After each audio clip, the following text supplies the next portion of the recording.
Hello sir, ano yan sir? iPhone 11 po. Anong sira nito sir? Ghost Touch po. Ghost Touch. iPhone 11 guys. Nag-ghost touch daw sabi ni Bossing. Medyo mahirap siya i-touch. So ito, kailangan po natin siya palitan ng LCD para maging normal.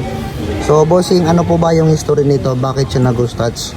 Nag-update po kasi ng 17 na OS. Galing siya ng 16 eh. Tapos nung nag-update, ayun na, hindi na rin Yun na nagkaroon ng problem. Ayan guys, so kung mapapansin po siya nagpipindot. Ayan. Bali sir, saan pa kayo galing sir? sa San Jose del Monte pa po. Layo guys, Bulacan pa oh. Bigyan natin to ng jacket. Sige, sige, sige.